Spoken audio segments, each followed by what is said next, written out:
it's morally correct for the state to take a portion of your market income. Because utility is just how highly one ranks something, some end, on their scale of value. Is it theoretically possible that you could have a universe in which no one acts? Well, now we have a conflict.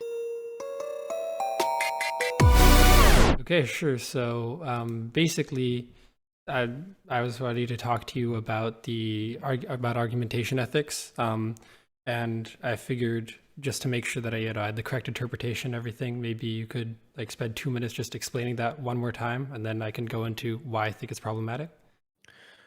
Sure. So basically, argumentation is an interaction wherein two or more parties are asserting premises in support of two or more contradictory conclusions, right? Where the goal of each party is to find what the correct answer is. They're both trying to find the truth of the matter. And argumentation is specifically the method of solving disputes over truth claims through the use of peaceful means, i.e., one is trying to convince their interlocutor through the force of their argument rather than through force of violence. And argumentation is not simply about trying to convince others that you're correct whilst paying no mind to truth. You have to actually, you are both trying to get to the truth. It's in that way a cooperative activity. Either way, no matter who's correct, you both win in a sense, because you are trying to have this sort of synthesis of ideas where you come out with the truth, no matter who is proven wrong, right? And its argumentation is not just free-floating propositions with no attached proposer. It's a human action which requires the employment of scarce means, and argumentation does not exist in a normative void. For example, one could not argue the norm that argumentation is pointless, because arguing that norm would be contradicted by the very arguing of it, because you would be showing that you don't think that argumentation is pointless. So this is the proof by contradiction. So therefore, it must be the case that the norm that argumentation is pointless is false, so therefore its negation must be true. And each participant in an argument must be afforded exclusive control over their body, because you can't just be a mouthpiece for another person. Let's say A and B are in an argument, or at least they're trying to engage in an argument, but B is just controlled by A. So that would mean that A is really arguing with himself, which doesn't make sense, because then B could never come up with anything which isn't preordained by A. So therefore, A is not getting anywhere close to the truth. He's just deliberating on things rather than arguing about it. He's not proposing anything. B isn't proposing anything, right? Even if B is instead owned by C, even then, B couldn't do anything which wasn't preordained with C. So it would really be A which is arguing with C. Just as my mouth isn't arguing with you right now, I'm arguing with you, my entire person.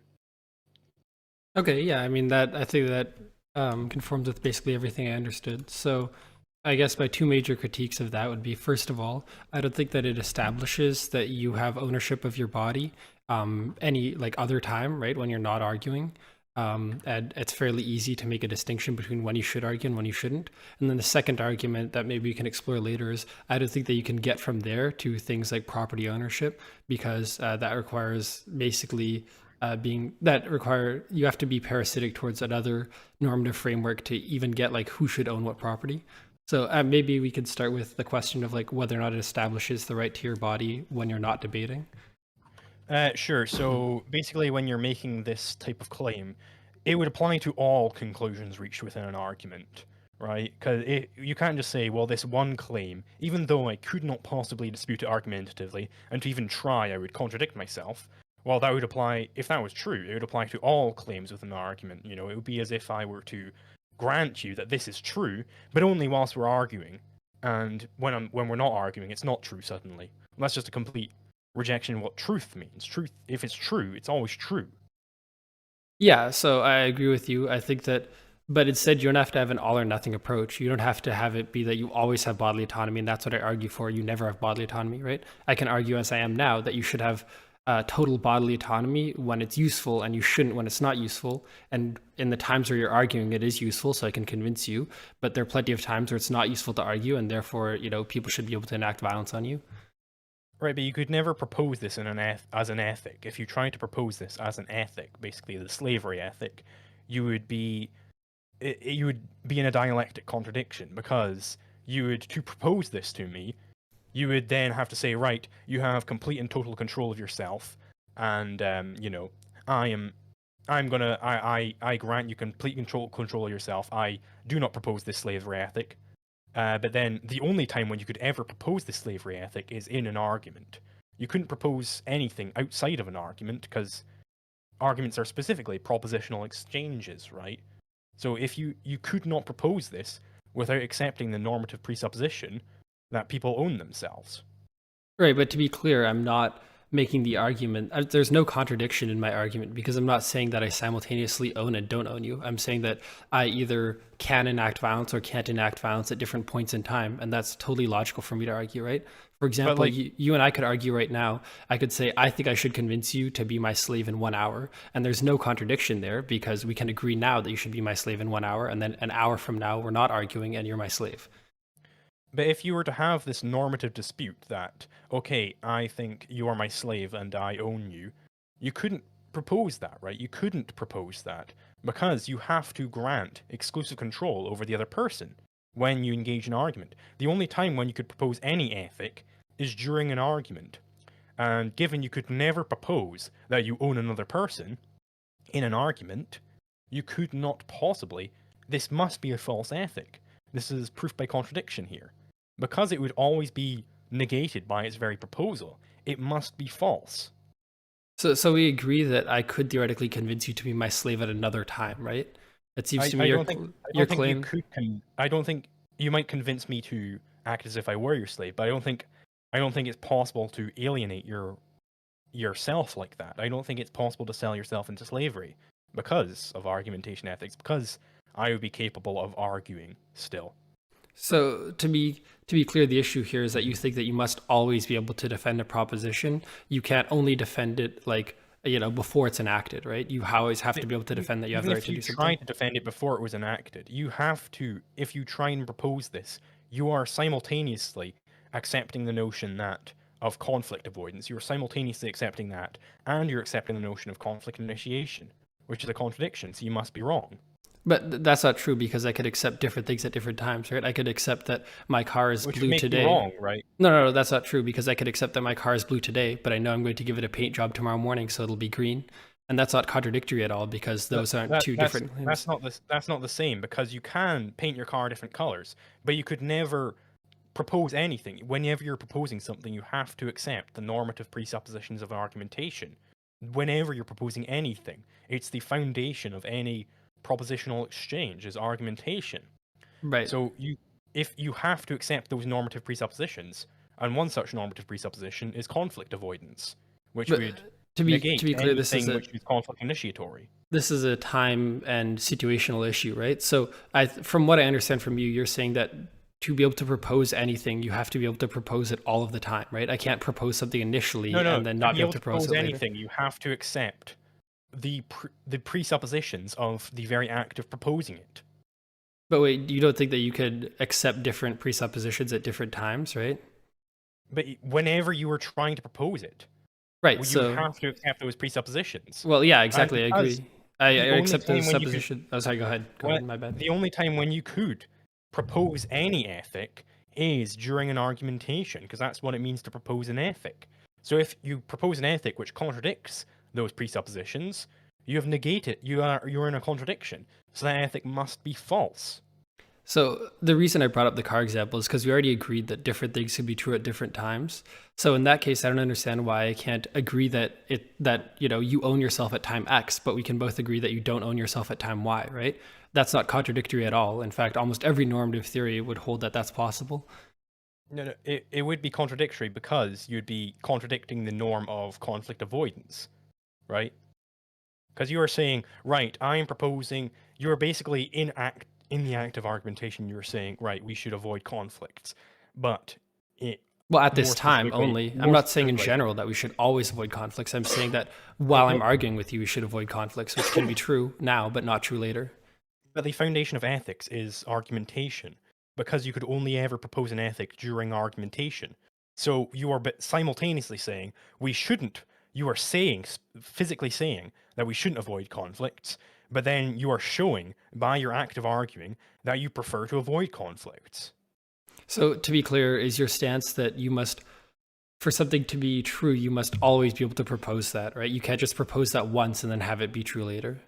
Well, that's not what I'm saying. It's whenever you would try to propose it, you are accepting the norm of conflict avoidance whilst trying to propose a norm which is initiatory of conflict. Well, I'm wondering if you That's the can, contradiction there. I'm wondering if you can explain to me why it's a contradiction to believe that I should avoid conflict at time X, but not at time Y. Because you're saying we should initiate conflict at time Y, simultaneously you're saying we should have peaceful resolution of disputes, and you're saying we should have violent resolution of disputes. These are in contradiction. They can't both happen. Why can't I just say we should have peaceful resolutions of some disputes, including this one, and conflicting resolutions of other disputes, including, like 2 hours from now when I want you to be my slave? That's not at all contradictory. Because you're showing that in the class of ethical disputes, that you have to accept the norm that it is better to solve that through peaceful means rather than violent means. You are accepting conflict avoidance. You're accepting the NEP when you argue. So I'm just disagreeing with you that it's true that you're accepting that for all ethical disputes.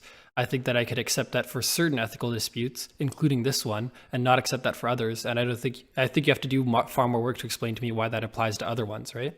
I mean, this is just saying, right, I'm allowed to have contradictory ethics here. And you're saying, right, I'm allowed to have my ethics be this point in one point in time, then change my ethics at this point in time. That is a, unprincipled take. You are saying I'm having an inconsistent ethic here. So maybe if I use Consistency is non-contradiction. a parallel here, right? Inconsistent ethics have to be false. So I'm just disagreeing that it's inconsistent. And to use a parallel here, I emailed you to start the debate, right? So at that time, I was saying the most effective way to organize something with you is to email you. But then now we're talking to each other and we're saying, okay, now the most effective way to like organize our ethical positions is to talk with each other. But those are true at different times. Is there any conflict? Like, when I emailed you, did I say that forevermore email is the most effective way to resolve disagreements? The difference here is that there are other ways that you can arrange debates with me. There are not other ways that you can propose ethics other than argumentation. But the issue is we're not talking about just proposition of ethics. We're talking about implementation, right? So I could propose it, but then implementation is a separate issue. So as long as it can be proposed, it's not contradictory. Do you agree that you cannot propose an ethic which would contradict with the normative presuppositions of argumentation? At the time of proposition, I can't. Yeah.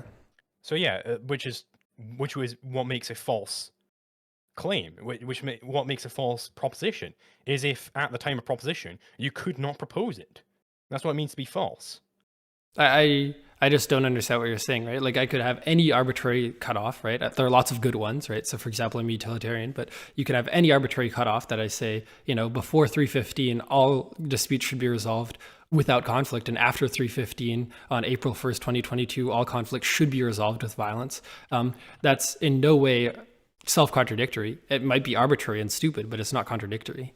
It is contradictory because the only way that you can propose ethics is through argumentation, right? That's what makes it different to the email example, because you can arrange a debate with me either through email or through Discord, or maybe you send a homing pigeon towards me, right, with a debate proposal. Those are different ways that you can do it, and you might prefer one over the other, yada yada yada. But when you are whenever you would try to propose an ethic, you have to accept those normative presuppositions of argumentation, because that's the only time that you could propose anything. Yeah, I don't understand why we're worrying so much about like proposing the ethic, because we both agree that once the ethic is proposed, it's proposed, right? And so thereafter, I don't understand why it's such a big deal whether we're able to propose a new ethic, right? If it's proposed and agreed upon, then it's proposed and agreed upon. Well, this is the law of non-contradiction. If you try, something is denoted as false, is if in trying to propose it, you contradicted yourself, it has to be false.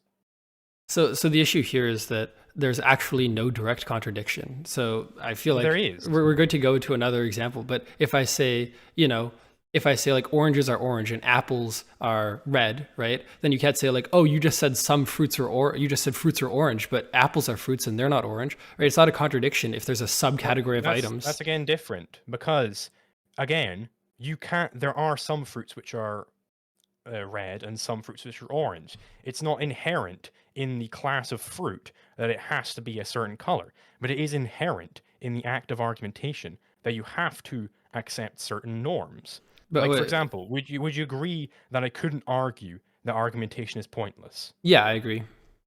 Right, and it's similarly, you could not argue for conflict initiation. At the present time, I can't. Right. But So you cannot, because you cannot argue for it, because in trying to argue for it, you would be contradicting yourself. Therefore, it has to be false. can I This argue that negation has to be true. can I argue that argumentation was pointless until 100 AD, and thereafter it became useful? Would that be contradictory? So you're arguing that back in the past it was pointless, Yeah. but now it's Is that fine. contradictory? Don't think so, not necessarily. Right. It's the same issue. So actually, maybe something I can ask you is, when you're my slave, are we engaged in an ethical discussion? If I was your slave and you were to try to argue with me, then yes, we would be. Oh, engaged but in a right. But that's the propositional issue. Is exchange. I'm not trying to argue with you anymore, right? So at that point, Right, but if we're you not having were a to discussion. try to argue over, if you were to try and have this ethical dispute over whether you own me, you would contradict yourself in saying that you do in fact Right. own me. But So it must be false that you own me. But why would I argue with you at that point? The entire point is that I know, as I argued with you in the past, it's been an you don't have to established fact. necessarily actually engage in the arguing. It's the fact that if you were to try to argue that you owned me, you would contradict yourself. So via the law of non-contradiction, you must not own me. But I wouldn't even try to. The entire idea is that if we've Right, both, you might not even try to. Yeah. But if you did try to, then you'd contradict yourself. Okay, so maybe this comes back to my original interpretation of your position, which is that something must be original. You must be able to always argue a position for that position to be true, right? You can't argue that position sometimes and not argue that position other times. Yeah, if you a position can't be a proposition couldn't be true at time X, but not true at time Y. If it's the same proposition, it has to always be true, right? If it's true. Well, I mean, so trivially, that's just not the case, right? We just talked about the It is. proposition, my car is blue, is true at time X, but my car is green can but also be true. The full proposition there is my car is blue right now, and the translation of that proposition in the future would be my car was blue back then. Okay, well, then we agree that the full proposition I'm making by arguing with you is I respect your bodily autonomy to argue with me right now. But in the future, I could say I did respect your bodily autonomy, I just don't anymore. Right. So would you try to propose that? I wouldn't try to propose that. That's the Right, issue, right? if you did try to propose that, you would contradict yourself. Okay, so since we're going in circles, if your position is that you must always be able to defend an ethic, then I have to ask you, like, what do you think of the ethic that humans should sleep sometimes? I think it's good to sleep sometimes, yeah. Yeah, but how do you defend that in your sleep? Well, you couldn't because you can't act in your sleep. Right, so then it's an inherent contradiction, right? Humans can't ever sleep if by sleeping you're negating your ability to argue for that position. No, I don't see that as a contradiction. Well, because by the mere act of arguing, aren't you presupposing that you're not asleep? Well, yes. Okay, so if I challenged you while you were in your sleep of that position, you wouldn't be able to argue it, right? Fair enough. Yeah, so if you were to try and argue even right now that you should initiate conflict at some point, right now, you're still contradicting yourself because you are accepting conflict avoidance and conflict initiation. Okay, but if I argue I should sleep at some point, aren't I accepting non-sleeping and sleeping at the same time? Don't think so.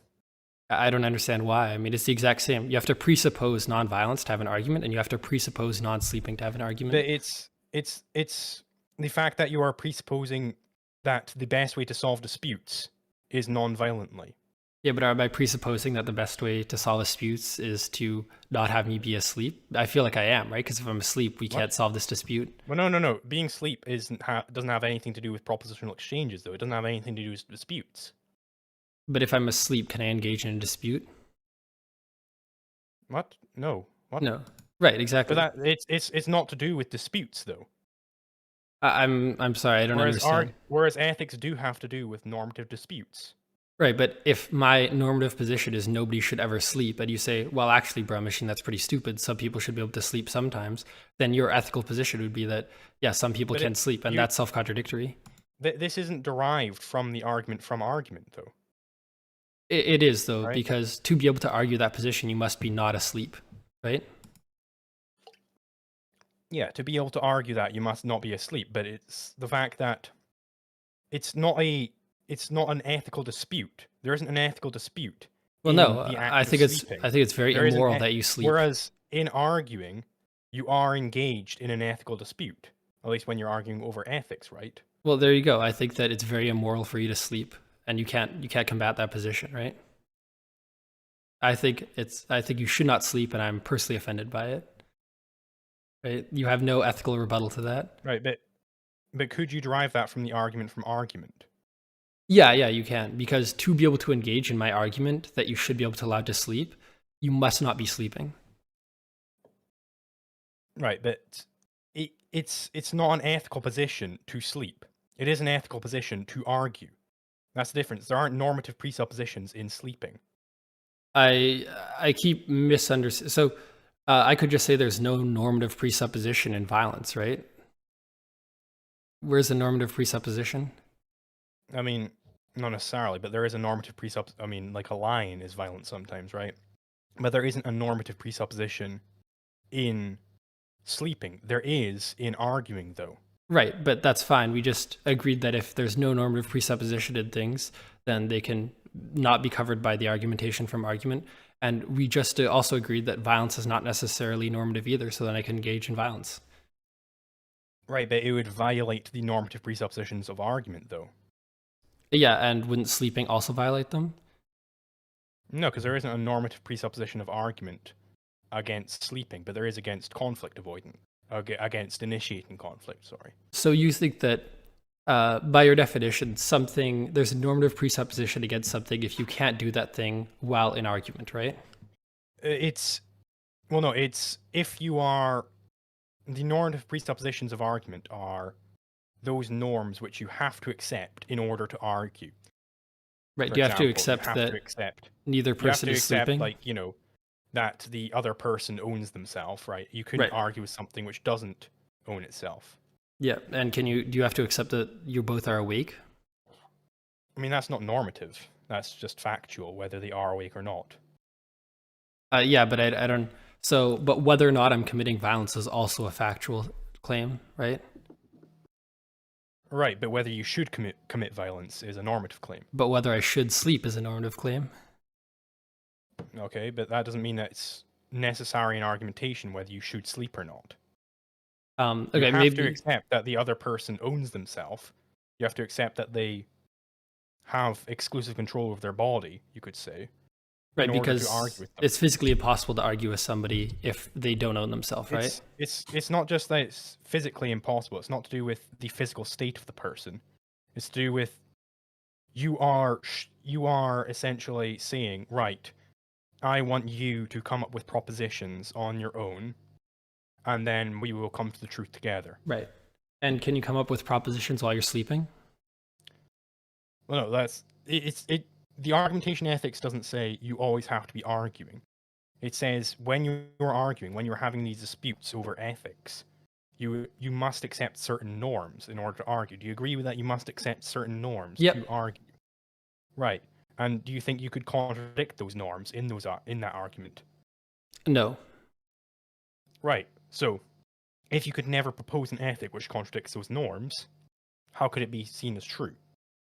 Okay, yeah. So to be clear, what you're saying is that you could propose sleeping at time X, but then, you could be awake to propose sleeping, but then later you can go to sleep and that's fine, right? Well, you could say that it's fine to sleep sometimes, right? Okay. I think it's fine to commit violence sometimes. But it doesn't contradict any norm. I don't think there's a norm implied in that's just the physical state of you. Sleeping versus not sleeping isn't normative.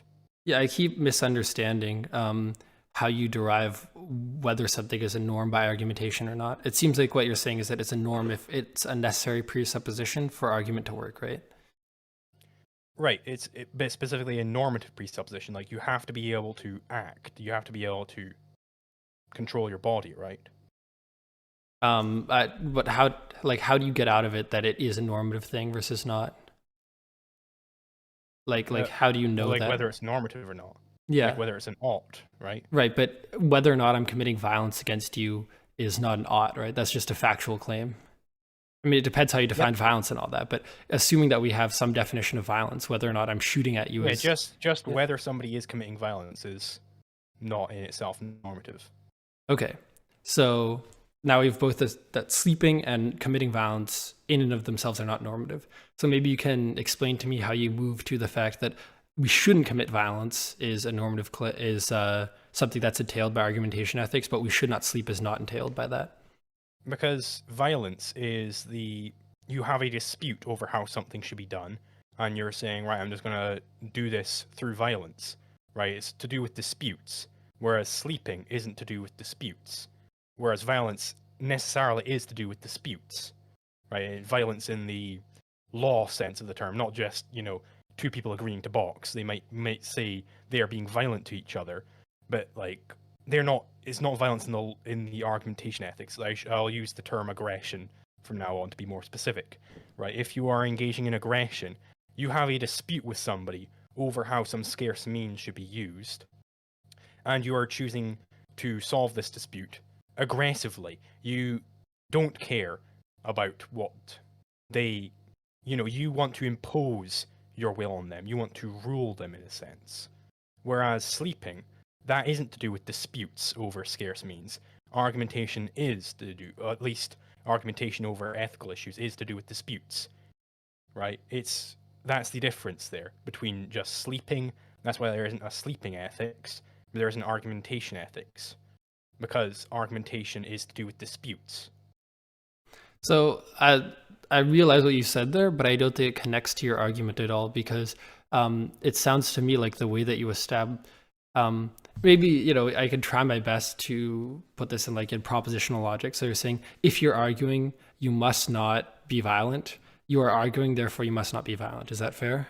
It's when you are arguing, you are claiming that the better way to solve disputes over ethical issues is through peaceful means, right? Right. Okay. But right. but you're not claiming that it's better to be asleep, right? Sorry, you're not claiming that it's better to be awake. But being awake versus being asleep, that doesn't have anything to do with disputes over ethics. So it's not related to the ethical argument as it pertains to the argument from argument.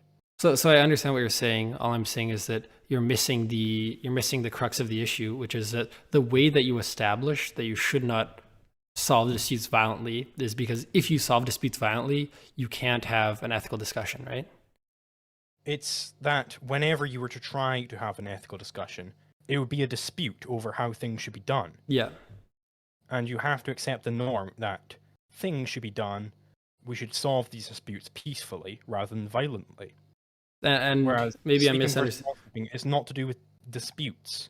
Maybe I'm not understanding, but I feel like you're also accepting the argument that disputes should be resolved by awake people rather than asleep people, right? Because if either of you was asleep, then neither of you could solve the dispute. Yeah, so that like sleeping people don't act; they have like a different set of rights to awake people. Okay, so in that case, then we agree. So you're saying that when there's a conflict, I'm saying that when there's a conflict, we should not use violence. And also when there's a conflict, we should not be sleeping. And then your argument would be that because whenever I use violence, there's always a conflict. So that always applies. But whenever I'm sleeping, there's not always a conflict. Is that it? Well, it's more specifically that whenever you were to try and have these disputes, you'd have to accept the normative presupposition of peaceful dispute resolution. Unless you were solving it through violence, in which case you would not be having an argument. Okay. I think I understand what you're saying there. In that case, maybe we can talk about. I don't know if you've ever heard of the movie theater example. So if I go to a movie, and as part of the libertarian property rights, the condition of being in the movie theater is that I have to be quiet so other people can hear the movie. And I start speaking and the guards say you have to leave, you're breaking our property rules. Could you then explain to me why would they be allowed to take me out without giving me the chance to speak and defend my rights? because you'd be initiating conflict with them over the use of the movie theater. Right, but for them to be able, Or rather, you'd yeah. be initiating conflict with the owner of the movie theater. They're just his agents, right? They don't own it. Okay, so the issue here is that but for them to even be able to establish that I shouldn't initiate conflict with them, they have to be able to talk with me, right? Right? Okay, and so I have to be able to talk to them, right? Mm-hmm. And I can't do that while I'm in the movie theater, so therefore it must be contradictory, right? For me Well, to I mean, defend myself, I must be able to speak. If they're agents of the owner, and it's his rule, he's allowed to evict you. You would be initiating the conflict there. Okay, I think I understand what you're getting at, but the issue here is that we still can't even have a discussion about whether initiating conflict is okay or not, right? So it seems like we're Okay, but that's presupposing that I'm irrelevant allowed whether to you can have speak. that discussion. It's irrelevant whether you can have that discussion in that moment, because he didn't want you on his property. You can fucking like send him an email or whatever saying, "Hey, I don't like that you did this." But the point of argumentation ethics is whenever you were to try and have this ethical dispute, you'd contradict yourself in trying to initiate conflict. So if you were to try and dispute with these guards, saying, "Hey, I think I should be allowed to be here and initiate conflict with you," you've contradicted yourself. Yeah, okay. So, yeah, I feel like we've reached kind of an impasse here, but maybe if I could go over one more time quickly. The issue here is that to begin with, you made the comment that when I'm arguing, I'm presupposing the ethic that I should be able to argue that when resolving disputes, one should use nonviolent means, right? Mm-hmm. And I just reject that over and over again because I don't think I'm ever accepting that. I'm accepting that when resolving this dispute, I should, but that doesn't necessarily apply to any other dispute. But it's whenever you would try to have a dispute over ethics, you would contradict yourself in trying to argue for the violent means. So law of non-contradiction, it must be true that the negation of that is true. That's the law of non-contradiction, right? No, I understand the law of non-contradiction. The issue here is that, obviously, as we went over extensively, different things can be true at different times. And so, therefore, it can be true that when I'm proposing, so you would agree that it is not logically contradictory for me to propose an ethic now that could be violent later. It would just be contradictory for me to propose that at that later time, right? It still would be contradictory because we could look into the future and think, okay, let's imagine he did try to propose that ethic in the future. Well, he would contradict himself in trying to propose that ethic, so that ethic must be false, so therefore its negation must be true. So I'm just asking you to convince me why it's the case that I would have to propose in the future. Why do I have to propose in the future? No, you wouldn't have to propose in the future, but we could imagine that you did try to. And via the law of non-contradiction, we can see that the only ethic you could possibly propose in the future, without contradicting yourself, is one of conflict avoidance, or at least one which is in adherence to conflict avoidance, right? Yeah, I'm misunderstanding why it matters whether or not I can propose in the future. Because that's what it means to be false. If you could not propose an ethic at any point in time, then it must be false. So I just disagree with that. I think the strength of your argument comes from the fact that I cannot ever propose an ethic, right? That's violent, but that's not true. I can propose ethics, 99% of the time that are violent. They're just not violent at the moment they're proposed, right? So you agree that it's not a contradiction for me to propose this now. This is just accepting basically inconsistency, which is contradiction. That's just not true. It is true. That inconsistency is defined as non-contradiction. Yeah, I understand that, but it's not contradictory. Which makes inconsistency contradiction. So yeah, I agree with you. I'm not disagreeing there. I'm just saying. Right. So inconsistency has to be contradiction. So therefore, it has to be false. Yes, I'm not disagreeing with you there. But you agree that inconsistency is false. Yeah. So, but you're proposing an inconsistent ethic here. No, saying, I'm not. All right, I want to be inconsistent here. No, it's not. It's not inconsistent. So we can argue about.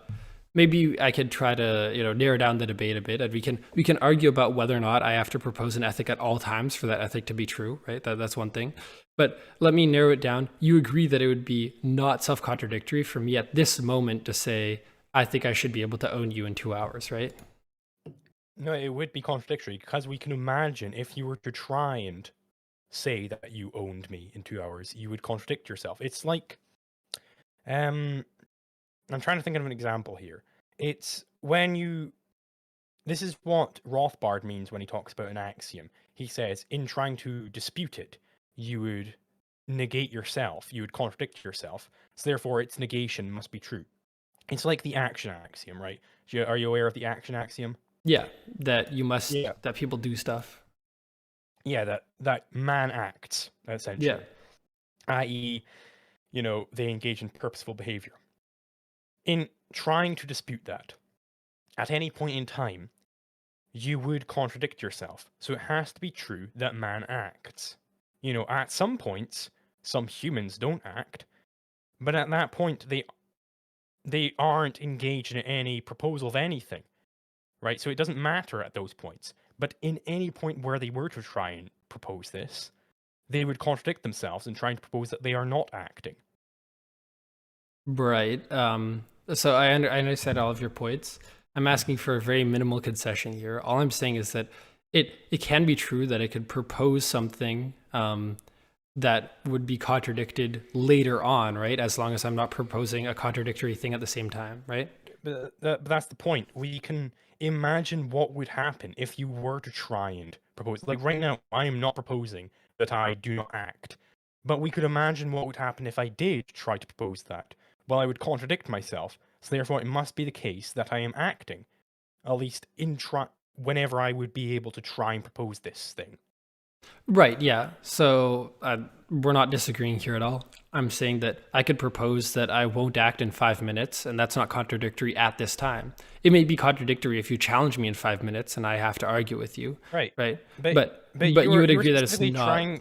You're trying to propose something where it's like, okay, I will be able to argue at this point because I'm able to act, because I'm able to, enslave others or whatever.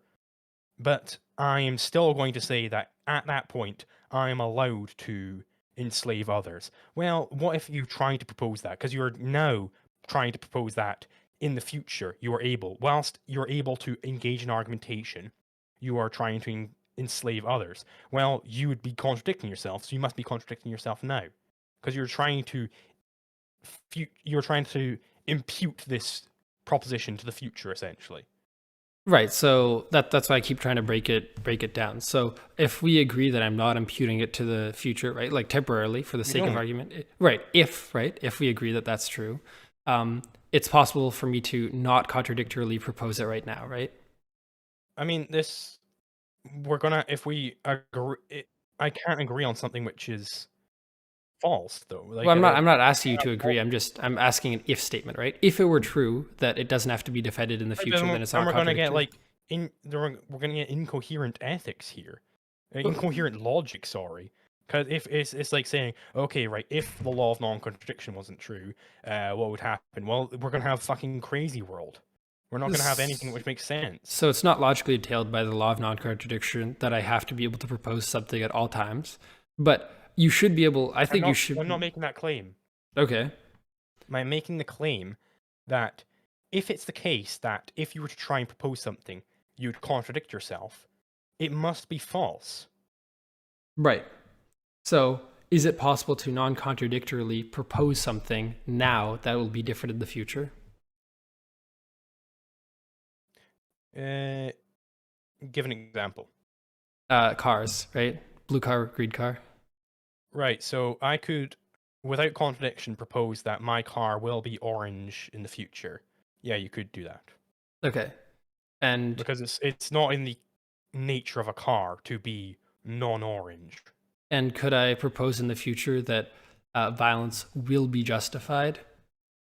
No, you couldn't, because if you were to try and propose that, right, this is the thing.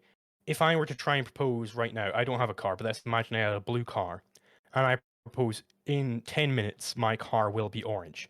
It wouldn't be a contradiction in proposing that my car is orange, necessarily. It's not necessarily a contradiction for me to say that my car is orange, but it is necessarily a contradiction for me to propose anything which violates the normative presuppositions of argumentation.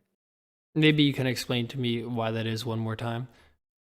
because I don't think I'm violating the basic norms of argumentation, right? Because they're true when I mean, I'm accepting them to be true at one moment and then not accepting them at a later okay, but moment, right? whenever you were to try and argue it, if you were to try and propose this in the future, you would again have to accept those norms. Right. So we keep agreeing that if I propose in the future, it's contradictory. But if I don't No, propose in the future, yeah, right. Even if you don't, yeah, that's my point. Even if you don't try to argue this, you know, you just want to be like an animal beast going around slaughtering people, whatever. I'll try and not to use any no words in case you're on Twitch. yeah. So like, you know, you're trying to go around slaughtering people. You are not trying to argue there, but we could imagine, okay, what if he did try to argue that this was just? Well, he would contradict himself. So it must be that the negation of him going around slaughtering people is true, right? Because that is a false ethic. So it must be that the negation is true.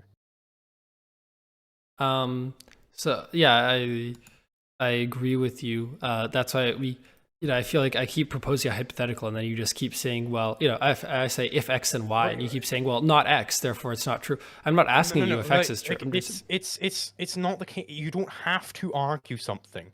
Like, I don't have to argue against the axiom of action for it to be true. It just is true. Because if I tried to argue it, I would negate myself. So it must be true. I couldn't argue against it. If there's something that you could not possibly argue against, it must be true. I don't understand.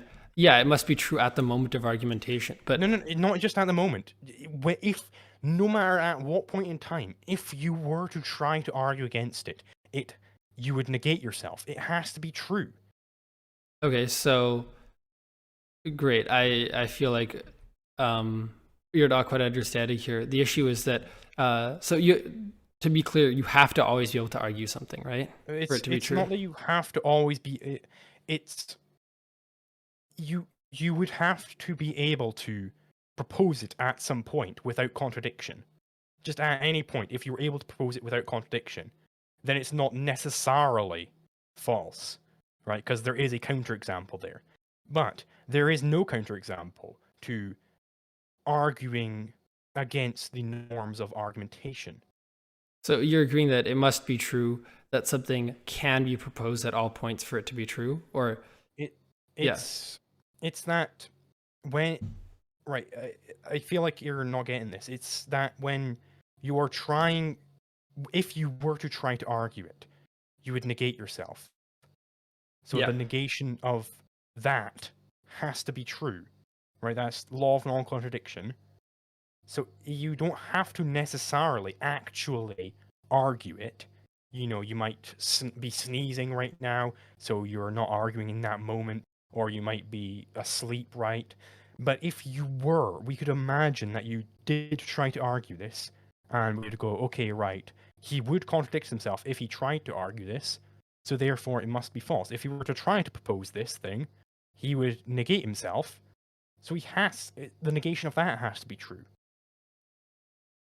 Yeah, I'm sorry, I feel like you actually perhaps, maybe one of us is misunderstanding. So obviously it's true that when you're arguing something, it has to be true. My understanding is that your position is that it must be it's theoretically. Not just when you are arguing. Yeah. You don't have to physically actually be arguing. Right. We can just imagine what would happen if you tried to argue it. So it must be non-contradictory for you to argue something at all times. Is that fair? Yes, I think that works. Okay. So if it's true that it must be non-contradictory at all times, then I feel like we're back to the sleepy example, because it is contradictory for me to argue that I'm not sleeping when I am sleeping. Well, yeah, you couldn't argue that you are not sleeping. But it must be contradictory for me to argue that I should sleep when I am sleeping. But that's the thing. There isn't an implied norm of argumentation, like that. Whenever there is an ethical, we're back to being, when you have ethical disputes, you have to be arguing. Like, yeah, you can't engage in ethical disputes when you're asleep, which is, one of the reasons why sleeping people have different sets of rights to awake people. They have different rights. And I can go over that if you want. But it's if you were to try to argue this at any point, we're talking about an ethic here. If you were to try and propose an ethic, if you contradicted yourself in trying to propose this ethic, then it must be a false ethic. Okay. Yeah.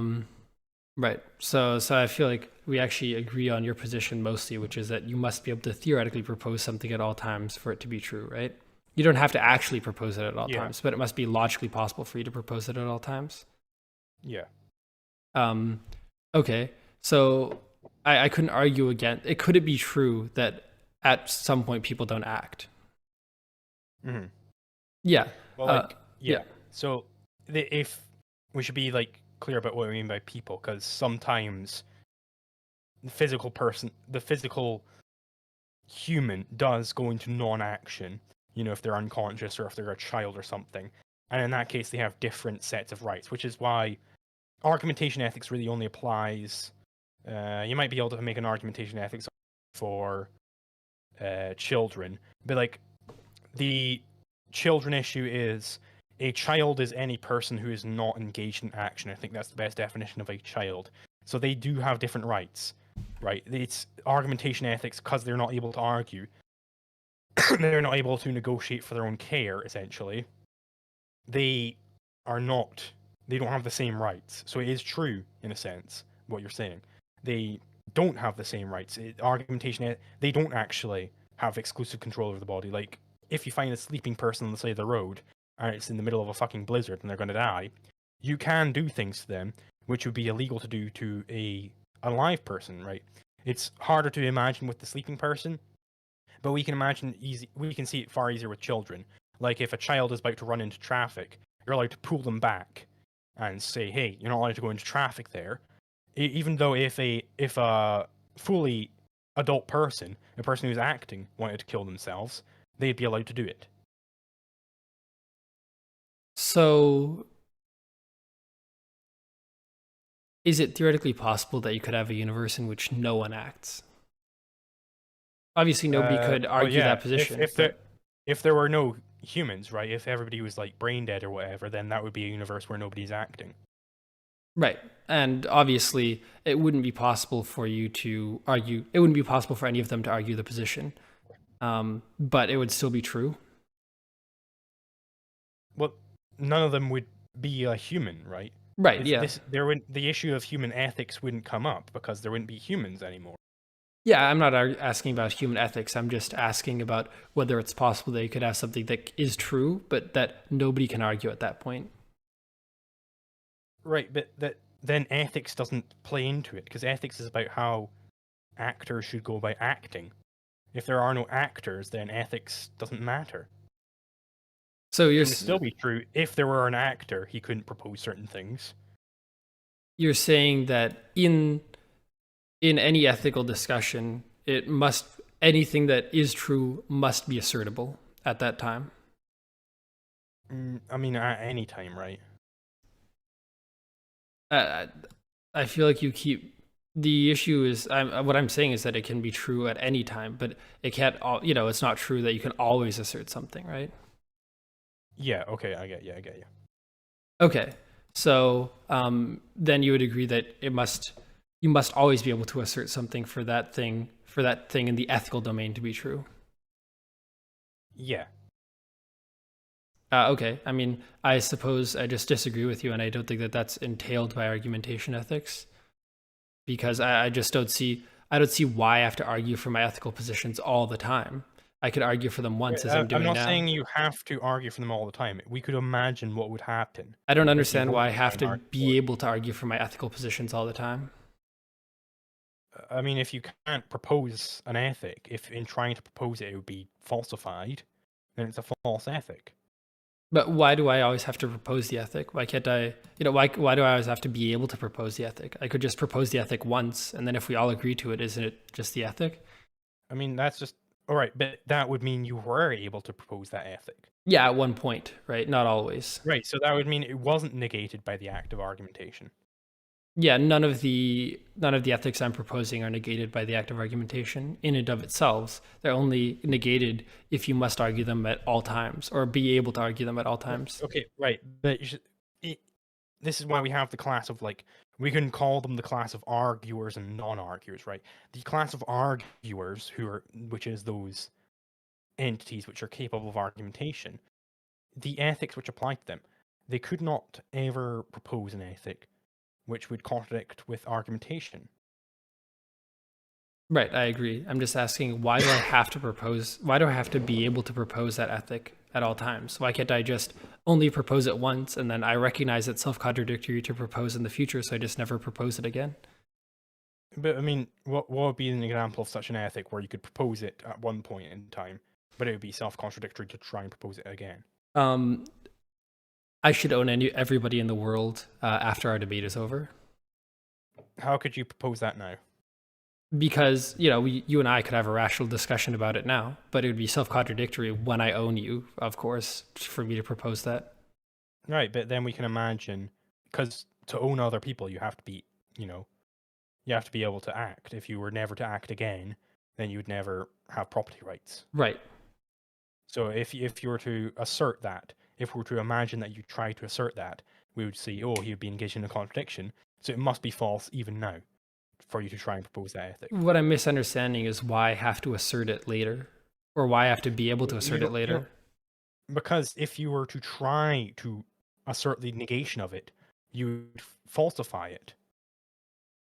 Right, but I just wouldn't, right? I would just ignore it.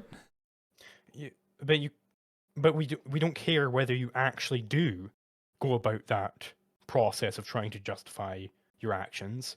We care what would happen if you did try to do it, and you would go, oh, he would contradict himself, so therefore its negation must be true. This is just basic proof by contradiction. So it's a non sequitur is the issue. It's a lot like when we prove that pi is an irrational number. We say, okay, what would happen if we tried to say that pi was a rational number, i.e. we can express it as a over b. Well, oh, it turns out we come to a contradiction. But whenever we were trying to assert that pi is a rational number, we would come to that same contradiction. It's the same deal here. Right. The issue here is that I'm saying that there is no formal contradiction in my system, because you can't show me in propositional logic that you must be able to assert a statement for that statement to be true. So for example, I could assert the statement that nobody is speaking right now, and as soon as I start defending that statement, it's not true anymore. Sorry, I couldn't assert it, but it could be true even all the same that nobody is speaking, right? I just wouldn't be able to defend that. That would be a factual statement about the world. It's different from normative statements. Why do you think that that's true? Why do I have to be able to assert a normative statement? Because that's the only time that you could ever assert any norm, right? That's the only time that you could ever attempt to justify something. And if you can't justify something, it's unjust. But why do I have to assert it? That's what I'm misunderstanding. Because that's what you have to do in order to justify something.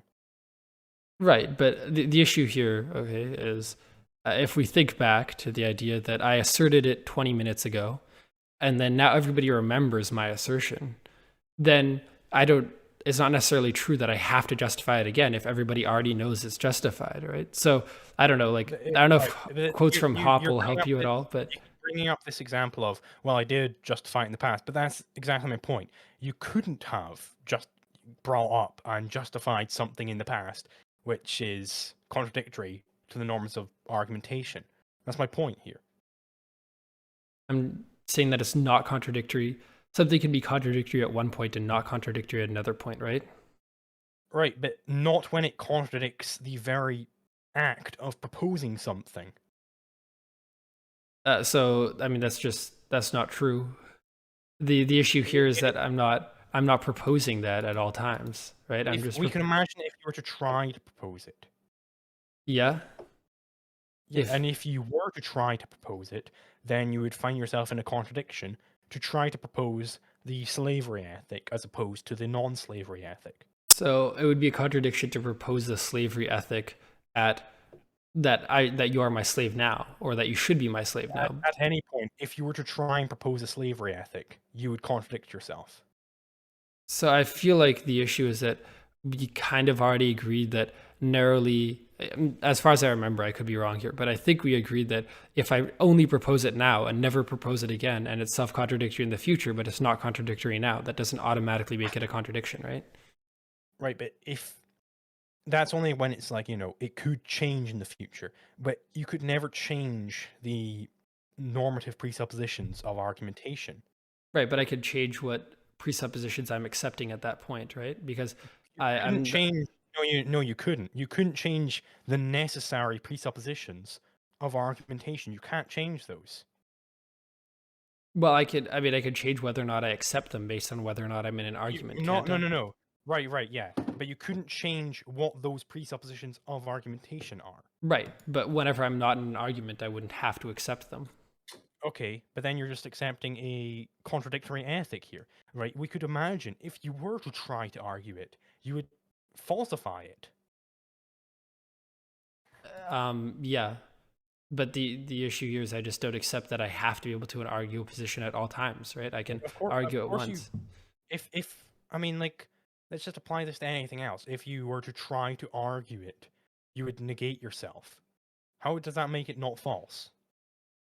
Well, actually, we just agreed that I could argue nobody's talking right now. Oh, sorry, I couldn't argue that, but it could be true, right?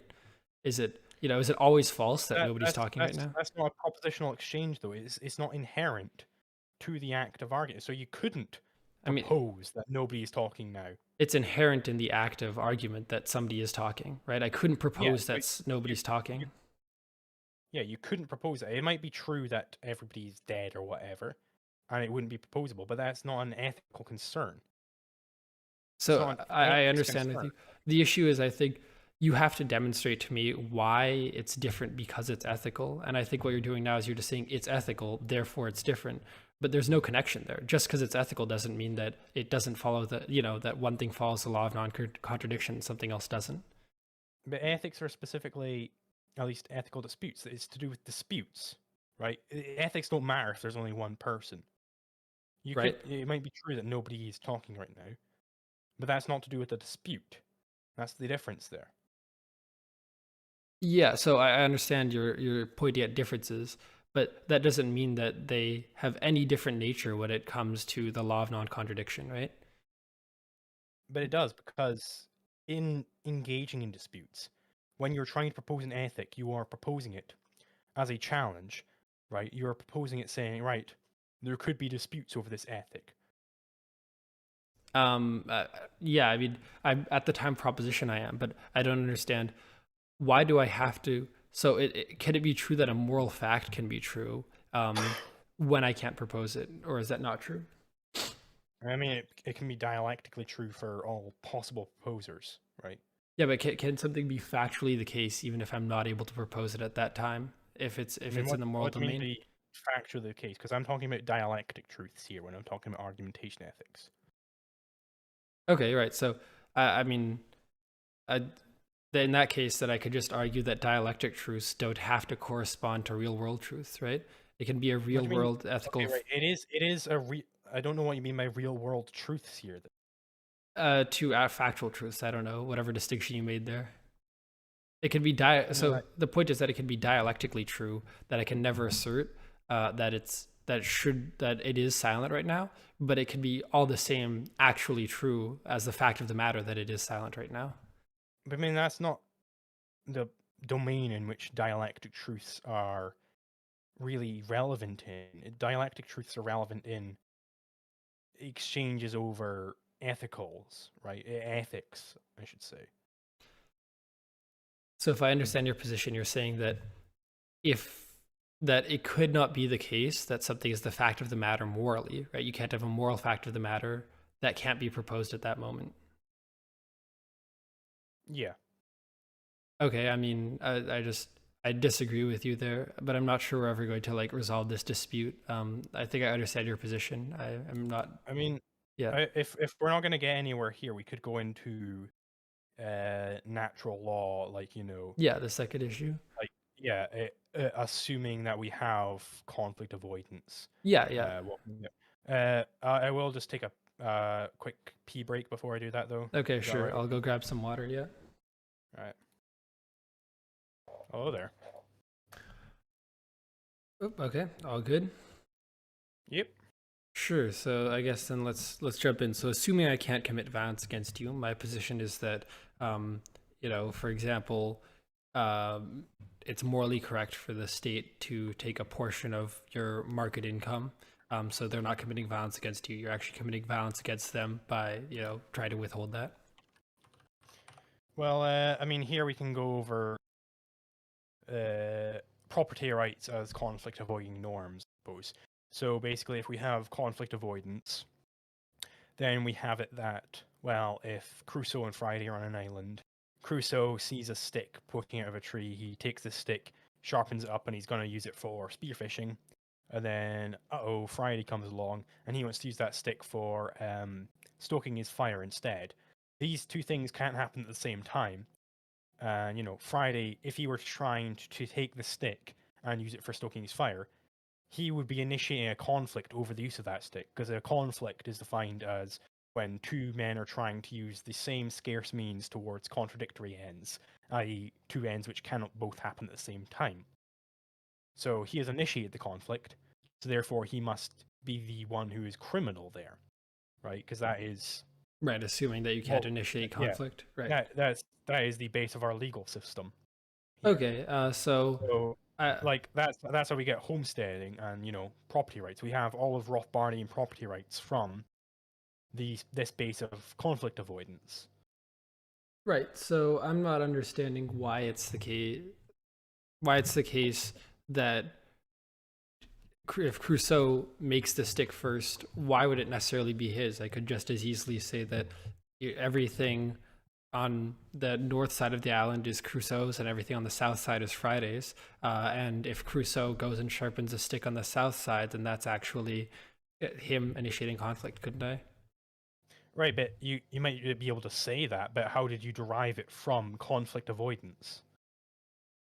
Well, because the issue here is that you're defining conflict avoidance in terms of who owns what, right? But you're also defining who owns what in terms of conflict avoidance. So it's just a vicious cycle. No. I take the property rights. The property rights are downline from conflict avoidance. Conflict avoidance is at the core of Rothbardian natural law theory. And we determine the property right. Basically, whenever anybody proposes an ethic, they propose a property rights assignment, no matter what they're doing. Right. But this property rights assignment is based on conflict avoidance. Yeah, I understand that. The issue is that the way you define conflict is if two people are in dispute about an item, right? It's I'll give you the proper praxeologic definition. It's when are you familiar with praxeology? Yeah. Okay, yeah. So it's when two men are implementing the same scarce means towards contradictory ends, or we can generalize this to two or more by the same definition, right? Because it can just be this guy A is having a dispute with B and C D, etc. Right. So it's when two men are having a dispute over the same scarce means towards contradictory ends. Yeah, so, to be fair, I think that's a reasonable definition. And then I'm asking how just from that formulation, how do you know which one of them should have it?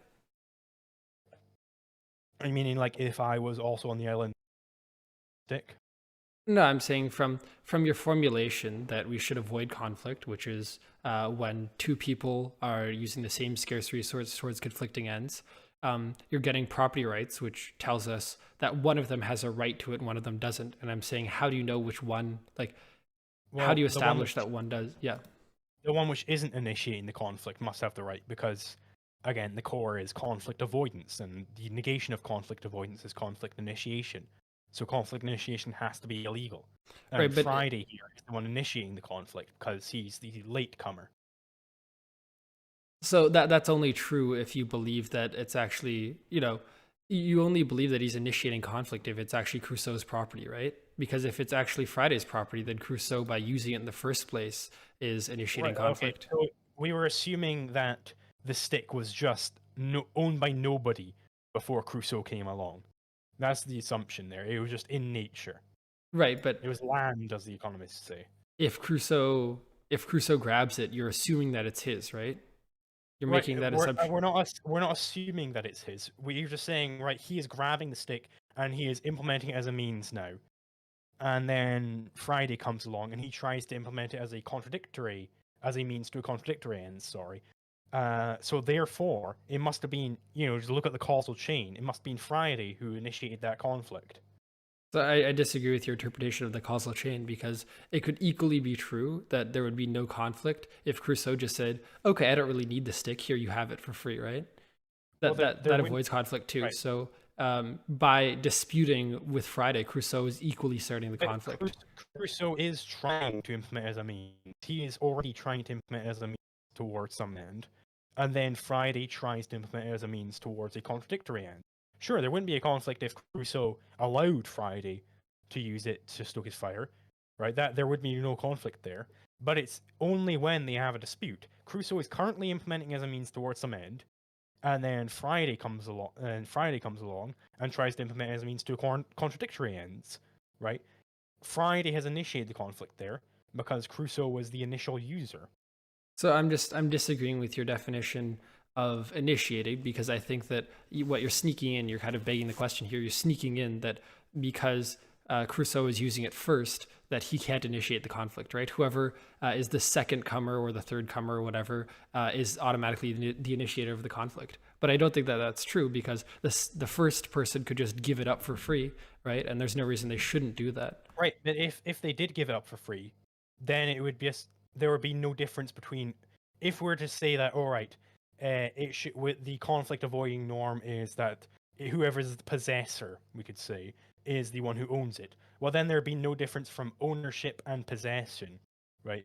But that what would be the point of having ownership? Ownership is just possession of it. There would be no concept of theft under this proper system, right?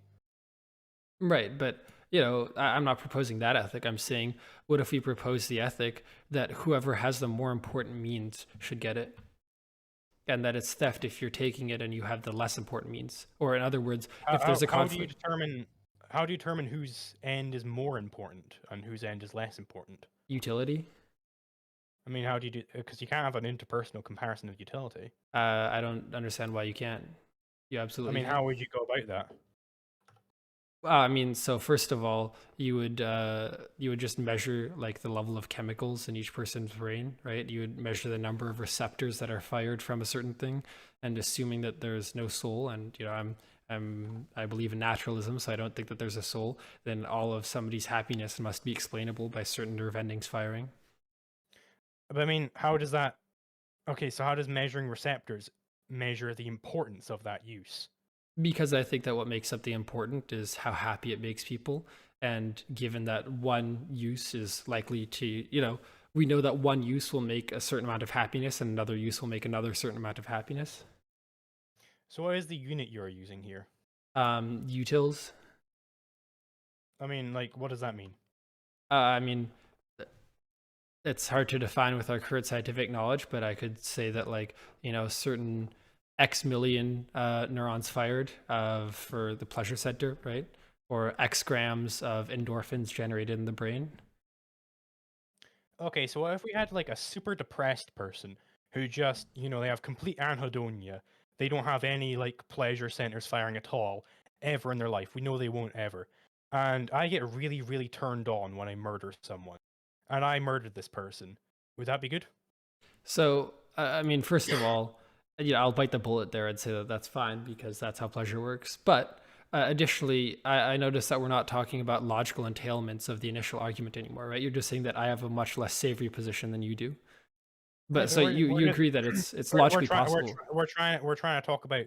I'm trying to get down what exactly it means to measure because I don't think you can have interpersonal comparisons of utility because utility is just how highly one ranks a certain end on their value scale. But you have different value scales here.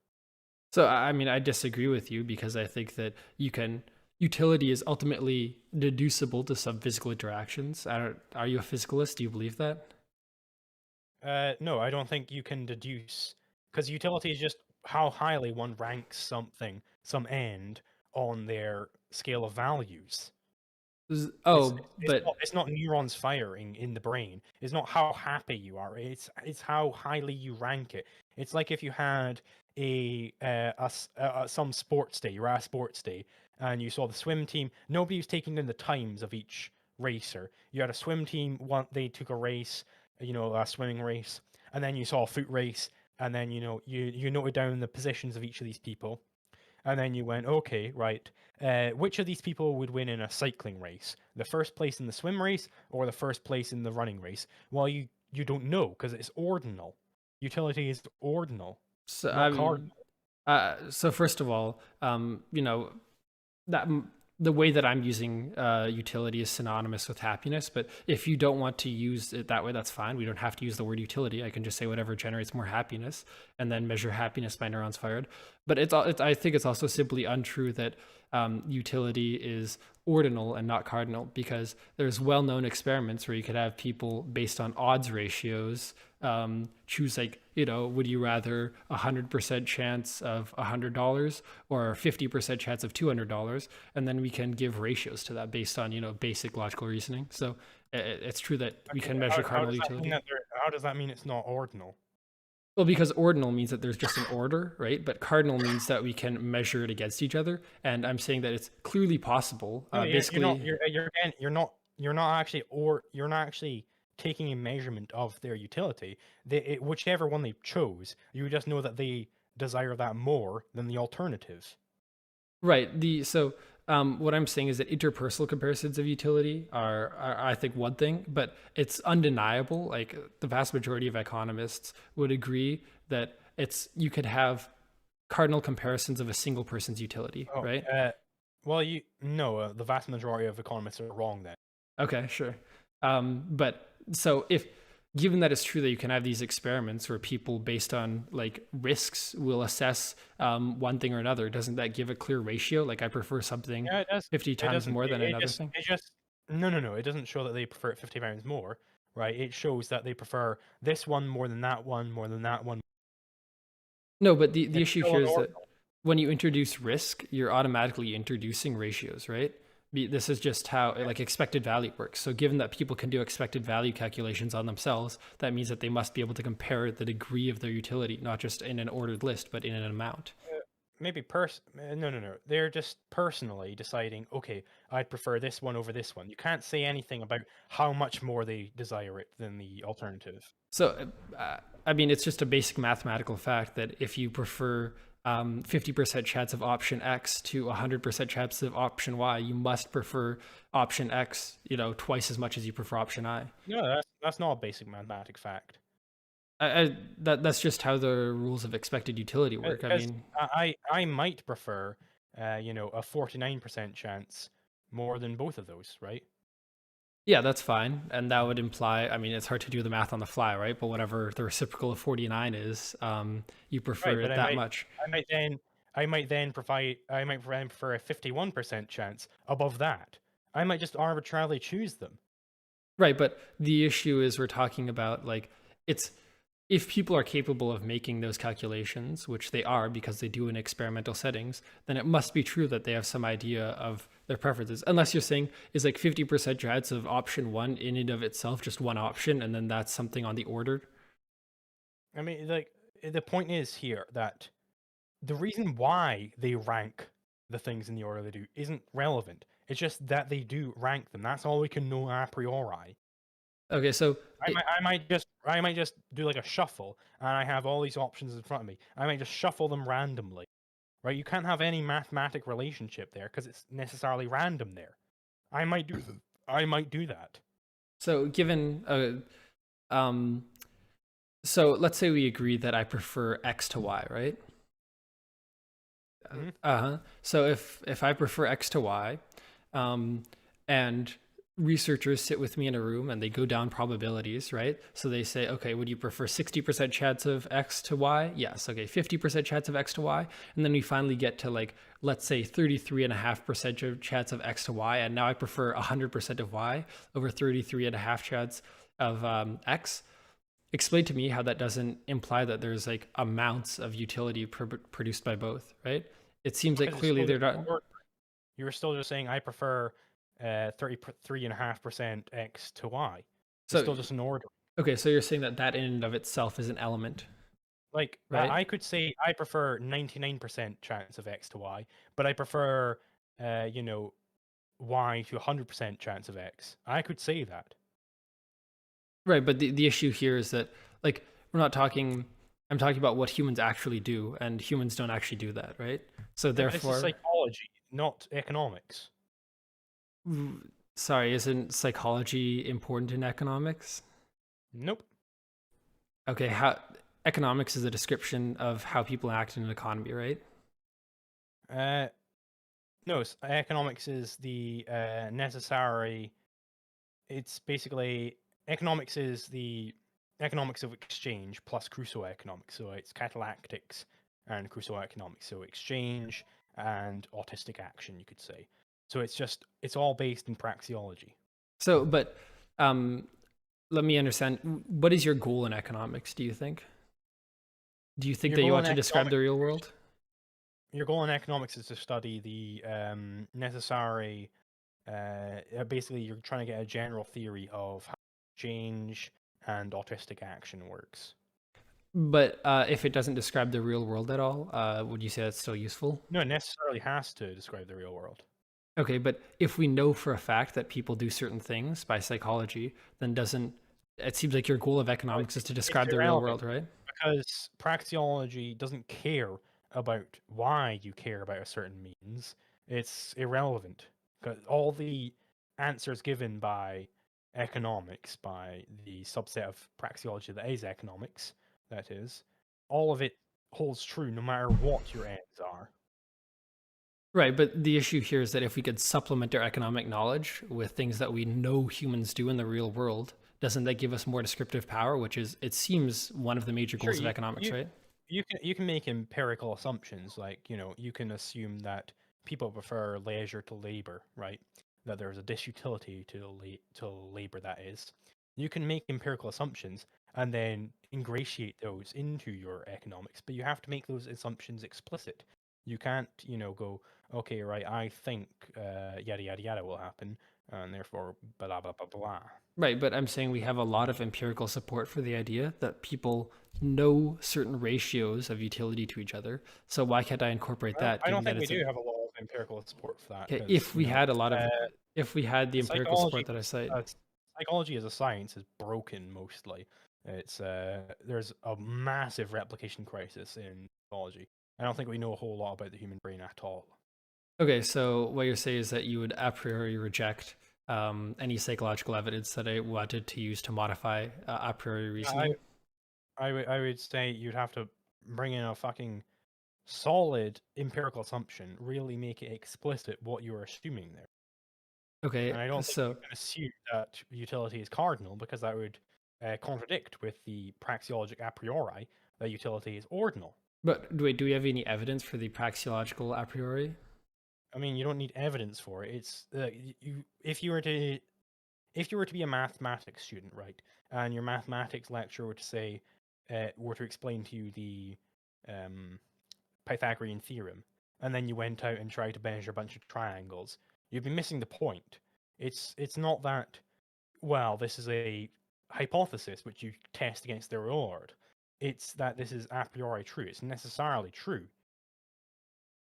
So the issue here is that mathematics is not always attempting to describe the real world, and when it does try to describe the real world, we mold the basic axioms based on what we know about the real world, right? And you're saying, I mean, I'm fine with having a branch of economics which is just, meant to be like a fun thought exercise and it's mathematical. That's cool.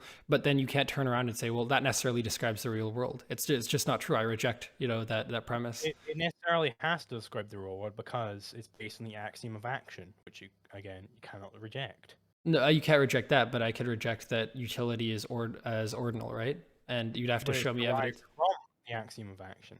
How does it derive from the axiom of action that utility is ordinal and not cardinal? Because men are economizing scarce means, right? So Right, they are choosing between A versus B versus C, yada right. yada yada. So they're just choosing between these different things. They aren't assigning a specific number to each of these things. They're just choosing between them. So which is ordinal. You're the just choosing which one comes first, which end is highest valued, then which end is next highest valued, all the way down the list. You're just choosing between them.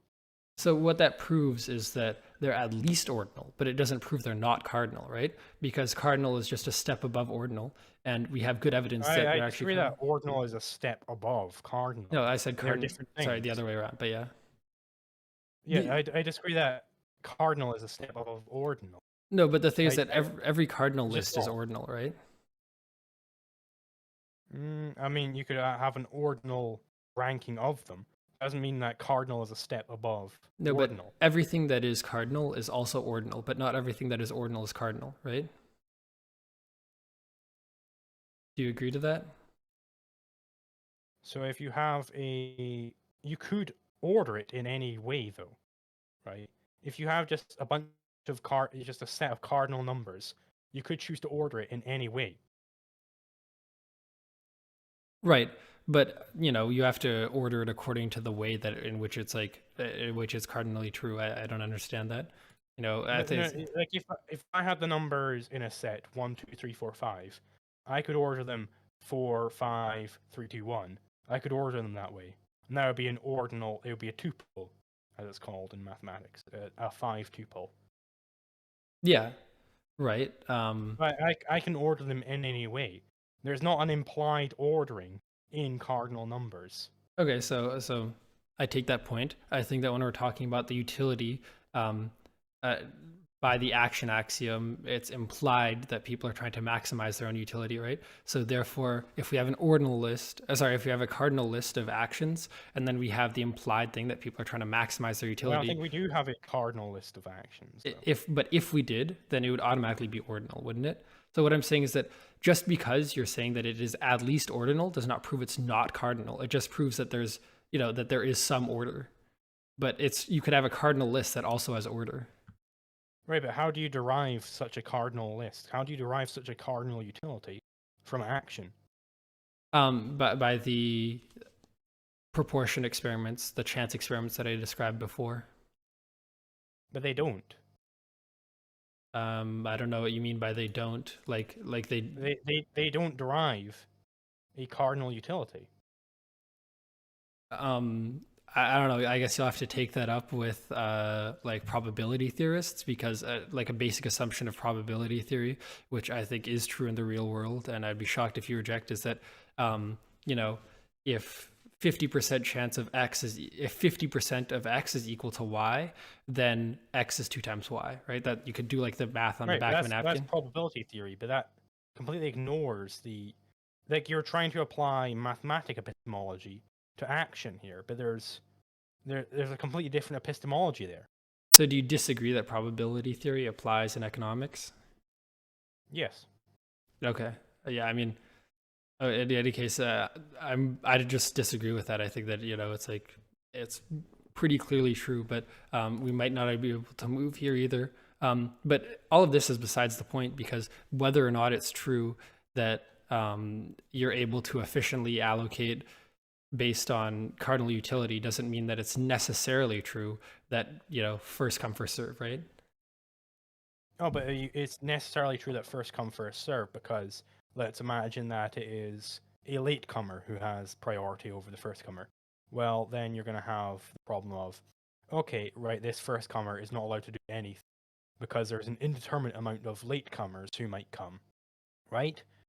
You cannot know, so nobody could act ever, so everybody would die. So this is not a human ethic, because a human ethic has to satisfy two properties.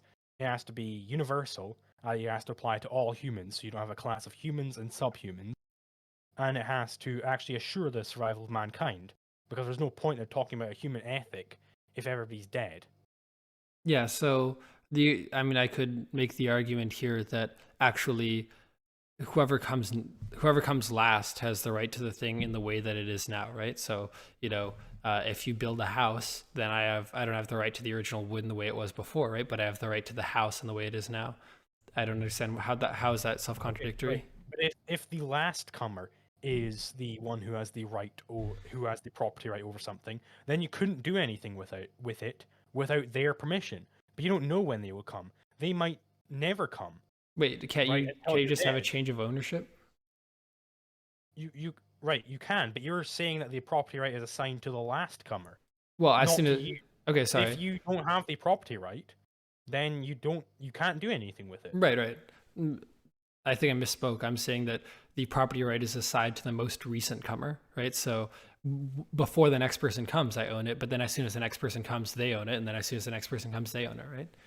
But that is the complete application of what it means to have a property right over something. It means that if you have the property right over it, then if anybody else comes in and tries to say, right, I want to use it in this different way, you have the priority over it. That's what it means to have a property right.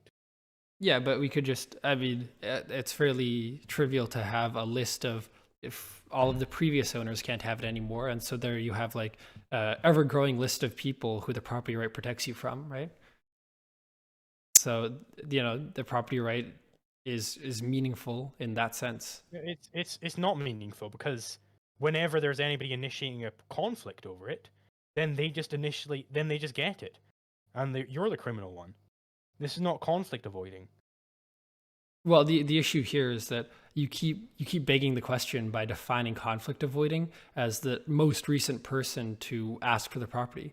But I could say that No, it's just by definition not conflict avoiding because it's the one who's initiating the conflict right, who you're gets the begging the property right question by in your system. assuming that the most recent comer is the initiator, right? And I could say that no, they're not the They initiator. have to be.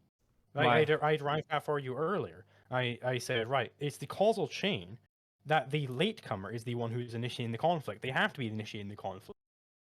That's not. I mean, I disagree with you there because it could be the case that as soon as they come, then then they rightfully own the property, and in which case you're actually We're deriving the property. When I was giving that Crusoe Friday example, I hadn't made a mention of property rights yet. I was saying, right, so from this, who has the property right? Well, it has to be Crusoe, because it was Friday who initiated the conflict, right? Because Crusoe was already using the stick, and then Friday wanted to use it for something different. yeah. So The it was issue. Friday who initiated that conflict. The conflict didn't exist without Friday. The stick wasn't a means without Crusoe. It was just still land. Right, but the conflict also wouldn't exist if Crusoe just gave the stick over, right? Right, but that would be a situation which the law doesn't care about. No, but It's you only can't. when I don't there think is you a can just conflict. define that away. It's only when there is a conflict that the law cares about it. Right, but the issue is we're talking about who initiates the conflict, and what I'm saying is that either one of them could have avoided the conflict. So therefore, you can't say based on. No. It's who is initiating the conflict. If Crusoe doesn't want to give up a stick, then there is a conflict over it. Right. Okay, so in this situation, when there is a conflict, who has initiated this conflict? Well, it's Friday, because he's the one who's come in and tried to implement it towards a contradictory means. No, you can't assume that. That's end the goal. issue. I'm not assuming it. So okay, That's just the causal chain of events. I think you're misinterpreting the causal chain of events. How do you establish which one of them initiates the conflict? Is it just the last person to come? Yeah, because they are the one who has to have initiated it, because it isn't being implemented as a means without the first comer. It's just land. There isn't any conflicts over land. So it sounds like your interpretation of the causal chain is that if the person had acted differently, the outcome would be different, right? It's that if the initiator of the conflict hadn't tried to implement it as a means, the conflict wouldn't have happened. Right, but the entire issue is we're talking about who's the initiator, so it's begging the question to say, to include that in your definition. Right, so we can maybe redefine it as, let's say, when there is a means that is being implemented towards an end, who is the one who would be, I suppose, they are the one who is, if you have a conflict, who is the one who made that conflict be, right? So you can only have a conflict over means. Right. So the person who initially took it from nature, the person who initially homesteaded it, they didn't initiate a conflict when they did that. So now they're implementing as a means. And then somebody else tries to take it from them. well, now we have a conflict. But it's when you take it from them. They are the ones who are doing that action, so they're the ones initiating it. So I understand. I feel like you're making the kind of intuitive jump that whoever asked for it later is initiating it. But you keep saying whoever makes it happen, but that just keeps begging the question, right? Because I would say that makes it happen is pretty much synonymous with initiation. So there's no way for you to separate which one of them is initiating it. That's the issue here, because it wouldn't have happened if either of them acted differently. It's the fact that when it is a means, then there can be conflicts over it.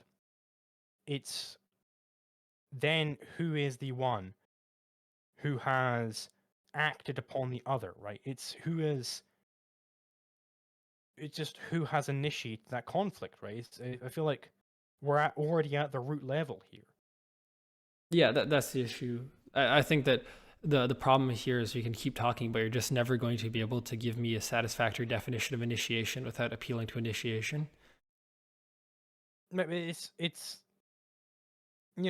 I feel like, I mean, do you think Friday didn't initiate the conflict there? I think it depends, right? So under my system, I would say, let's say Friday doesn't really need the stick. He just kind of wants the stick as like a decorative object, but Crusoe really needs it. Then yeah, he is initiating the conflict. But let's say like Friday is going to starve to death and he needs to be able to fish, and Crusoe already has like a huge stockpile of fish. Then I actually think that Crusoe is initiating the conflict by not just giving up the stick that the other person clearly needs more. I mean, the word need, it doesn't really show up in economics. Okay, that the sound economics. Right, the other person would derive more happiness from having. So they'd get more neurons firing up. Yeah. Right, but then we have the issue of, how can you tell before it who would have more neurons firing up? By because having their end satisfied. Because both ends can't be satisfied. Yeah. So how can you tell which one would have more neurons lighting up by the satisfaction of that end? So what you would have to do is know things that make neurons firing up. So for example, I know that it would make your neurons fire up to be able to eat for the first time in 3 days, more than it would to be able to eat for like the 7th time in 3 days. So because we know that Crusoe's already eaten a bunch and Friday hasn't, then we know that one neuron, that there'd be different numbers of neurons. You don't know this a priori, actually. You don't know this. It might be the case that Crusoe would have more neurons firing up. It might be the case that either of them have more neurons firing up. Because you can't accomplish both ends with this same scarce means, you don't know which one would have more neurons firing up. So I'm agreeing that you don't know this a priori, but you do know it based on empirical observation, and I don't think that we should discount that. You don't. You don't know it based on empirical observation.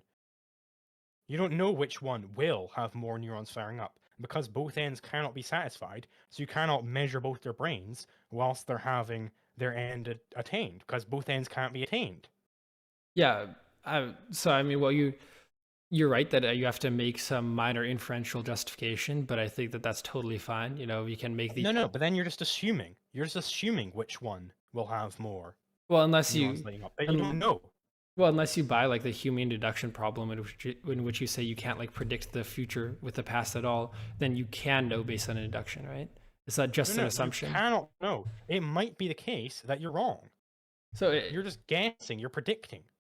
Well, yeah. Okay. So then I can modify my theory very minorly by saying whoever is predicted to have the highest happiness derived should get the thing. Whom? I don't know, predicted by independent scientists. I don't know, like whatever. Why does that matter? I mean, what if Crusoe is an independent scientist and he predicts himself will have the most happiness? He's by definition not independent, so. Okay, what if I'm Crusoe's friend and I predict that he'll have the most happiness? You're also by definition not independent. So if we haven't, what does it mean to be independent then? It means that you don't have like a personal you don't have a personal bond with one person that's stronger than the other. So let's say we're the only other two people on the island, and neither of us have a personal bond. I say Crusoe will have more happiness. You say Friday will have more happiness. Yeah. Who wins then? We'd have to do the empirical studies, right? Right, but we can't, because we can't know which one will have more happiness from their end attained, because both ends can't be attained. Right. So the issue here is that we're mixing up the epistemic with the ontologic question, right? Sorry, that's what I mean to say is that we're mixing up the question with whether or not you could have a factually correct system which uses this, and whether or not you can actually implement it. Because I could say the exact same thing, right? I could say like, oh, let's say that I say that Crusoe made the stick first, and you say that Friday made the stick first. How do we decide? Well, I mean, we just have to look at the facts of the matter, right? But it's not logically contradictory. The same thing is true of mine, right? It's not logically contradictory. We just have to look at the facts of the matter based on our predictions. But no, because you are looking at the fact of the matter based on what people's opinions are, what other people's opinions of the matter are. But my system isn't based on what other people's opinions of the matter are. They're based on what actually happened. Yeah, my system doesn't have to be either. We might both agree that Friday actually got the stick first, even when he didn't. But that's not actually the fact of the matter. Okay. But your system of property rights assignment is based on opinion of other people. That's not true, because my system property rights is who factually will have more neurons fired as a result. Yeah. So But you don't know that. Well, yeah, exactly. That's the epistemic question. But is it true that there's going to be a matter of fact at the end of the day? At the end of the day, one of them will have their neurons fired more than the other one, right? Okay. But so will this be a conflict avoiding system then? Well, I mean, I think that it'll be, so by my ends, I think it'll be the most useful system, right? What do you mean a conflict Right, but avoiding system? will it avoid conflicts? I mean, yeah, if you could implement it perfectly, then yes. Just like if you could implement yours perfectly, then yes. But neither of us could implement ours perfectly, so. No, because I derived mine from conflict avoidance, whereas you didn't. You derived yours from the opinions of scientists. You derived yours, from who will have the most neurons firing.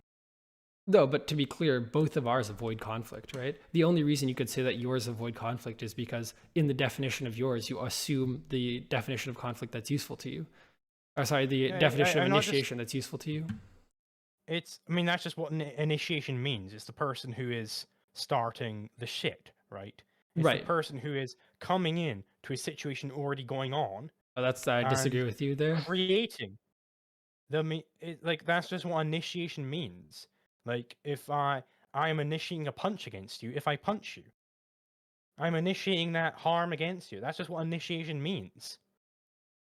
So when there's a conflict, you can't easily just say that I mean, so here's something that might mess with I realize this is not your actual definition, but again, you're kind of faltering when trying to give me definition, because if you say that it's whoever's entering a situation that's already there, then what if Friday's on his side of the beach relaxing and Crusoe comes over with a stick that you would say is his, and Friday says, oh, wait, I'm just lying here. This is my situation. Why are you entering it? Give me that stick. No, the situation is the means being implemented towards some end.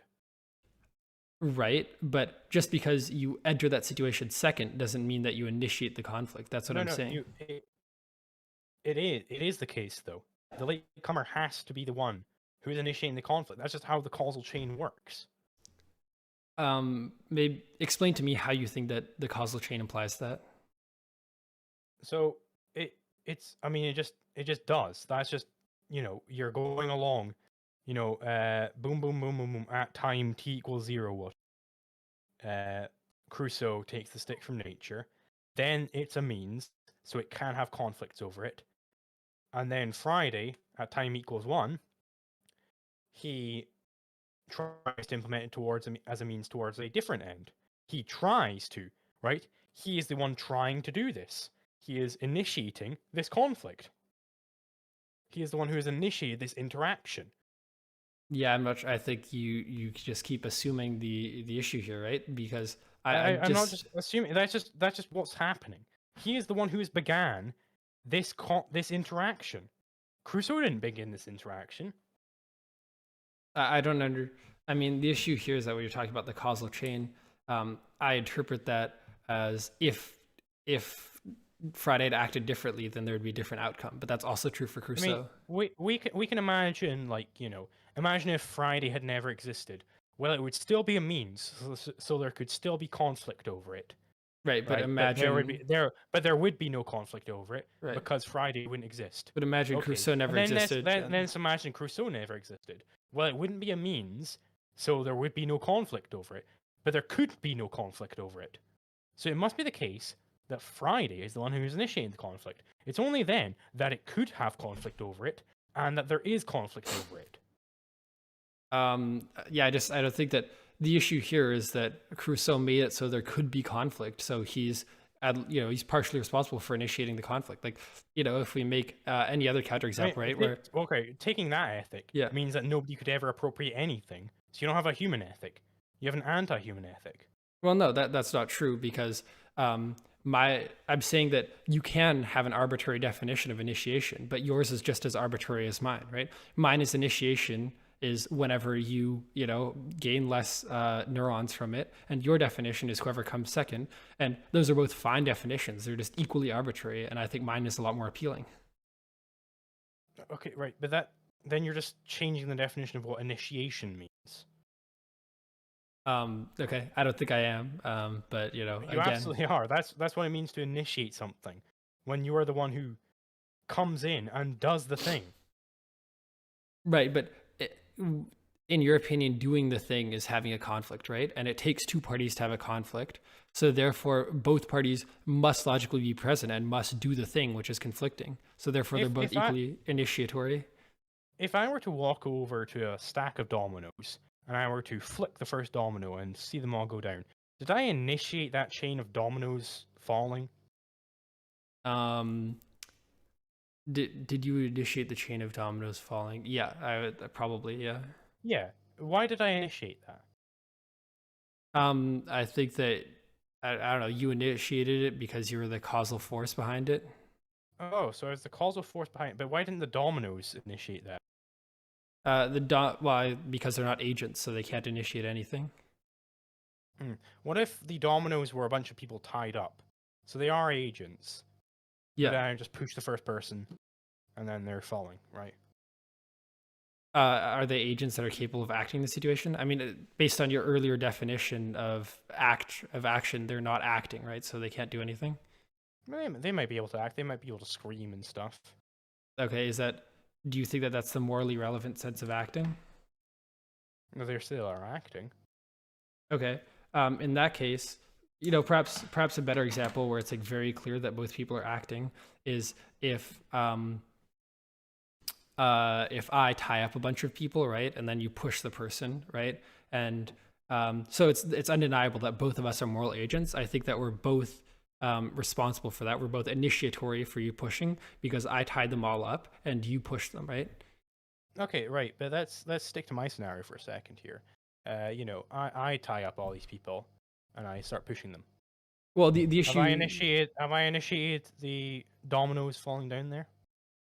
Yes, because none of them are making the choice to be tied up, right? Right. So what if they were just standing in a line or something, and I push the first one? If they're making the choice, sorry, if they're they were just standing in a line, let's say they're going to fucking Woodstock or something. Yeah. They're standing in a big line, and I push the first one, and then it's dominoes all the way down. They're not tied up or anything. Did I initiate that domino falling down? Yep. Of all the people. Yep. Okay, so why did I initiate it though? Well, because the act of pushing requires one person to apply force on another person, and assuming we use like the Earth as a rest frame or something, then it's clear that you're applying force to the other person. Okay. But would Friday not need to initiate any sort of force against Crusoe in order to take the stick from him and try to stoke his fire? Well, the thing is that the fact of the matter is that the difference between pushing and conflicting is that conflicting requires two parties to equally conflict, but pushing doesn't require two parties to equally push. These people didn't want to be pushed, so there's also a conflict over whether they should be pushed or not. There's a conflict over the use of their bodies here. Yeah, that's not the issue here. The issue here is that pushing, as a matter of fact, that is an issue here because there is still a conflict here. So the conflict being in one situation, it's still in the other situation. So that's not a difference. So why am I initiating conflict why am I initiating here when I push all these dominoes down, but I'm not but Friday isn't initiating when he takes the stick from Crusoe? So the issue here is that it does not require both people to push for pushing to happen, but it does require both people to conflict for conflicting to happen, right? No. Even in the pushing example, there is still conflict. Even if Crusoe, is really weak and he doesn't even pull back on the stick, and he's just like, "What the hell, dude?" There's still a conflict over the use of that stick. Wait, He doesn't so have to be like pulling back on the stick. the issue, this is just like how, I don't know what to tell you. I mean, the way that words are used is that if if there's a conflict between me and you could say that I'm conflicting with you and that you are conflicting with me, right? But if there's a pushing happening between me and you, it doesn't make sense because I can't say that I'm pushing you and you're pushing me, right? Those are different things. I mean, of course, it depends on the rest frame, I mean, right? So on like a physics level, you are pushing me in some level.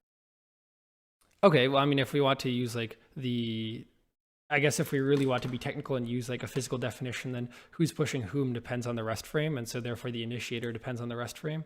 I think that most of us would use like the earth that we're standing on as a rest frame, but if we used, I don't know, if we used like my body as a rest frame, then you pushing me because you're actually moving away from me, therefore I'd be pushing you, right? I don't think that we'd use that. That's not intuitive, but yeah, it's theoretically possible. Right. So, but why? Let's just go back to the straight up dominoes example. Yeah. I would be initiating, no people here. I'm initiating the falling over the dominoes because they're not actors. Yeah, because pushing over dominoes doesn't require the dominoes to push you over too, but conflicting requires the dominoes to conflict with you too, right? I mean, but I am the one who is going in there and pushing the dominoes, right? That's what makes it initiating the push of the dominoes. If somebody else came in and pushed the dominoes, they would be the one who was initiating the push of the dominoes.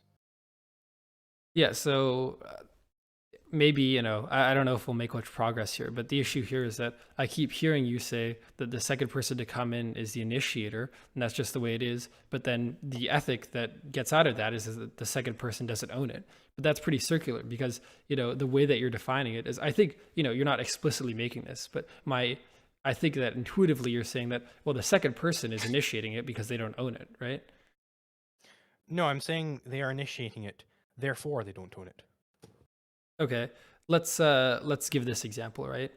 I have possession over the stick. Yeah, okay. Crusoe has possession over the stick, but we know it's Friday's stick. They both know that it's Friday's property, right? In that case, if Friday comes into this situation, it says, "Give me my stick back." Who's initiating? Well, Crusoe would be initiating the conflict there. How?